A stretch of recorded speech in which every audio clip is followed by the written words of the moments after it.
Hello students.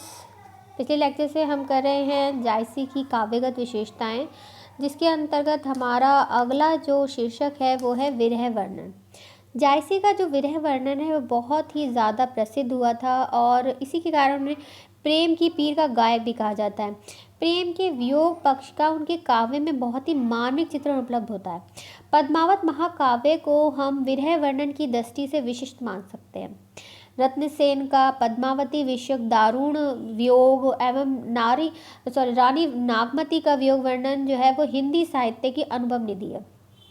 इस संबंध में डॉक्टर कमल कुलश्रेष्ठ ने कहा है कि नागमती वियोग वर्णन की उत्कृष्टता को उन्होंने कहा है कि वेदना का जितना निर्ही मार्मिक गंभीर निर्मल एवं पावक स्वरूप इस विरह वर्णन में मिलता है उतना अन्यत्र दुर्लभ है। तो इस संबंध में विरह की दो प्रवृत्तियां देखी जा सकती हैं, एक तो पुरुष की वियोग भावना और दूसरा नारी की वियोग भावना, जो कि इस पद्मावत में दिखाई देती है। राजा रत्नसेन की पद्मावती के प्रति व्याकुलता पुरुष की वियोग भावना का रूप है तथा नागमती के वियोग वर्णन में नागमती के प्रिय विषयक दारुण दुसह वियोग का मर्मस्पर्शी रूप यहाँ पर मिलता है। अब थोड़ा सा इसके विरह वर्णन के प्रकार भी देख लेते हैं कि शास्त्रीय दृष्टि से वियोग वर्णन के 5 रूप माने गए हैं। पहला है अभिलाषा मूलक, दूसरा है ईर्ष्या मूलक, तीसरा वियोग मूलक, चौथा है प्रवास मूलक और पांचवा है शाप मूलक। और नागमती की जो विरहावस्था है वो प्रवास मूलक विरह को व्यक्त करती है और पद्मावती का जो विरह है वो अभिलाषा मूलक विरह है। पद्मावत के आधार पर जायसी के विरह वर्णन की विशेषताओं को हम इस प्रकार से देख सकते हैं। जैसे पहला जो टॉपिक है वो है विरह का भारतीय स्वरूप। जायसी की काव्यगत विरह वेदना नितांत भारतीय है। अपनी वेदना को अंदर ही अंदर पीकर तिल तिल जलती हुई भारतीय नारी का जो आदर्श पद्मावत में उपलब्ध होता है वो अन्यत्र नहीं है। यानी कि पद्मावत में जो रानी नागमती का विरह वर्णन दिखाई देता है वो पूरी तरह से भारतीय स्वरूप ही है। इसे विरह अग्नि में झुलसती भारतीय पतिव्रता की प्रशंसा की है जायसी ने, और इसके लिए उन्होंने कहा है कि मोहम्मद सती सराहिए जरे जो उस प्रिय लागी। तो इस प्रकार से हम देखते हैं कि जायसी का जो पद्मावत है उसमें नागमती जी का जो विरह वर्णन है उसमें पूरी तरह से भारतीय स्वरूप का वर्णन किया गया है, यानी कि भारतीय नारी का विरह उसमें चित्रित किया गया है। अगला है वेदना की प्रधानता। वियोग का संबंध पीड़ा से है और वियोग का कारण प्रिय का अभाव होता है, अतः प्रेमी का दुखी होना स्वाभाविक है, किंतु वियोग की पीड़ा अन्य सांसारिक पीड़ाओं से भिन्न है। इष्ट कष्ट में भी एक अनिर्वचनीय आनंद की अनुभूति है। इस संबंध में प्रेमचंद लिखते हैं कि विरह में कितना उल्लास, कितनी शांति और कितना बल है। जो कभी एकांत में बैठकर किसी की स्मृति में, किसी के वियोग में सिसक सिसक कर और बिलक बिलक कर नहीं रोया, वह जीवन के ऐसे सूरत से वंचित है जिस पर सैकड़ों मुस्कानें न्यौछावर हैं। तो इस प्रकार से हम देखते हैं कि प्रेमचंद जी ने विरह को कितना ज़्यादा महत्व दिया है। उन्होंने बताया है कि जो इस तरह के विरह से नहीं मिला वो उसका जीवन बेकार है, वो उसके लिए उसके ऊपर सैकड़ों मुस्कानें उन्होंने ये न्यौछावर बताई हैं। जायसी ने विरह के जिस वेदनात्मक स्वरूप को अपनाया है वही नागमती के जीवन का प्राणाधार है। प्रत्येक ऋतु में नागमती की व्यथा एक नवीन रूप धारण करती है।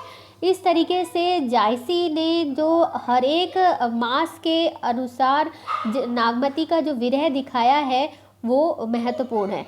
इसीलिए इसे नागमती का 12 मासा विरह वर्णन या खाली 12 मासा विरह वर्णन भी कहा जाता है, जो कि बहुत ज़्यादा प्रसिद्ध है नागमती के विरह वर्णन के रूप में।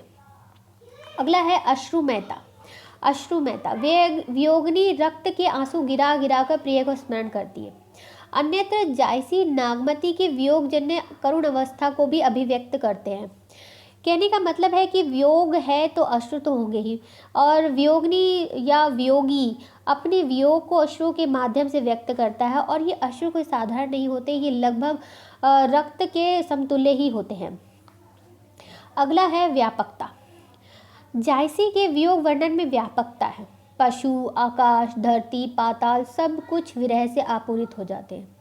जब कोई व्यक्ति दुख में होता है तो ऐसा लगता है कि सारी प्रकृति जो है वो विरह में डूबी हुई है, दुख में डूबी हुई है। हर एक वो चीज़ जो सुख में खुशी प्रदान करती है वो उसी विरह अवस्था में दुख देती है। पूरी कायनात जो है वो पूरा विरह में विरहाकुल व्यक्ति के साथ खड़ी हुई दिखाई देती है। ऐसा ही कुछ जायसी ने अपने पद्मावत में भी दिखाया है। उन्होंने दिखाया है प्रकृति के हर रूप में विरह का रूप उन्होंने दिखाया है। अगला है हमारा फारसी का प्रभाव। कवि जायसी ने पद्मावत में भारतीय पति को अपनाने के साथ साथ फारसी शैली में भी प्रभाव ग्रहण किया है। इस कारण उनके वियोग वर्णन में हृदय को कंपित करने वाले विभत्सता का स्पर्श करते हुए वर्णन भी है। यानी कि उन्होंने एक तरफ तो भारतीयता को यहाँ पर दिखाया है पद्मावत में, और साथ ही फारसी जो शैली है उसको भी उन्होंने अपने पद्मावत में दिखाया है। दोनों ही प्रभाव उनके पद्मावत में दिखाई देते हैं। इसीलिए हृदय को बिल्कुल भेद करने वाले मर्म स्पर्शी जो चित्र है यहाँ पर पद्मावत में दिखाई देते हैं, जो कि उनके वियोग वर्णन की एक उत्कृष्ट विशेषता है। नेक्स्ट है विरह की सभी दशाओं का वर्णन। जायसी ने पद्मावत में विरह की 10 दिशाओं का वर्णन किया है।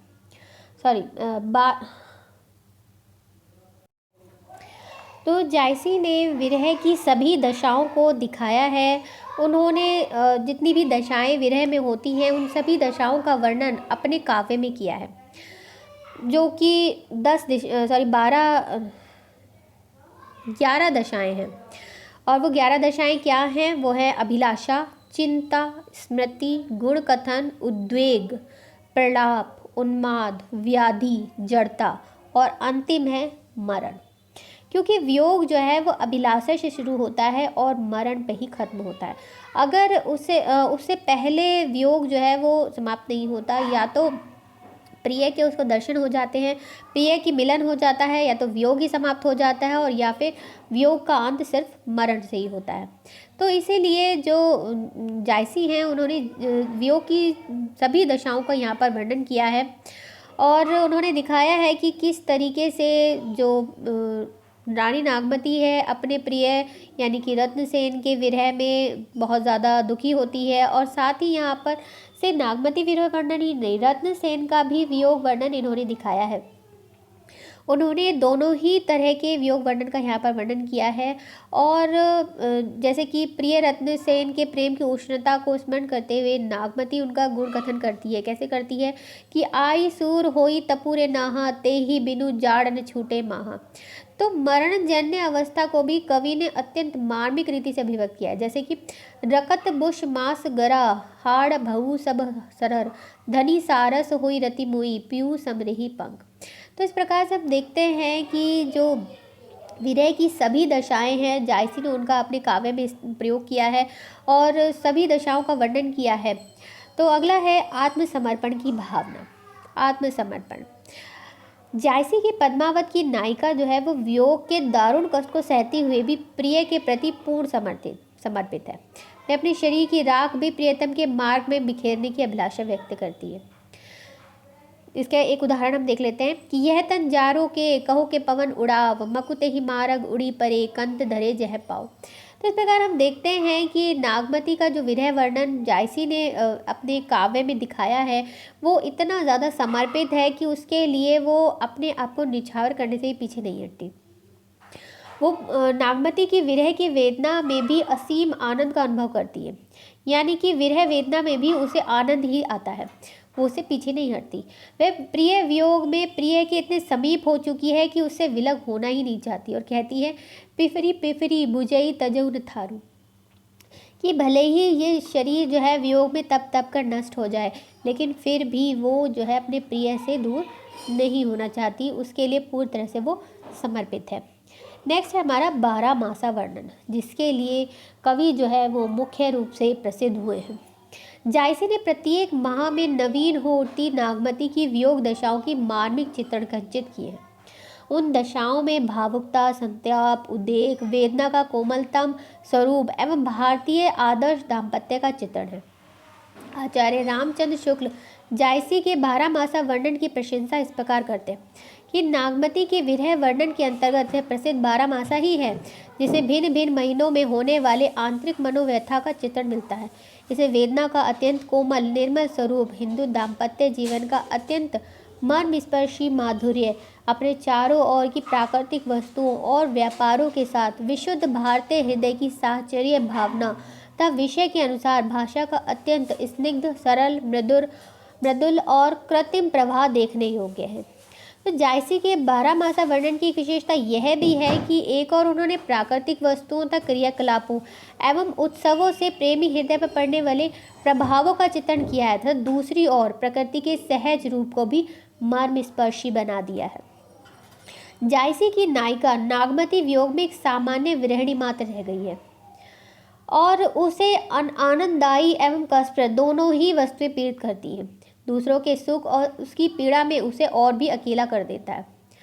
तो निष्कर्ष रूप में हम कह सकते हैं कि जायसी का वियोग वर्णन अत्यंत उत्कृष्ट एवं मार्मिक है। इसकी विशेषता नारी मनोविज्ञान में निहित है। एक नारी के वियोग एवं देश से मिश्रित मनोव्यथा का जितना सुंदर रूप जायसी के पद्मावत में है, वह अन्यत्र तो दुर्लभ ही है।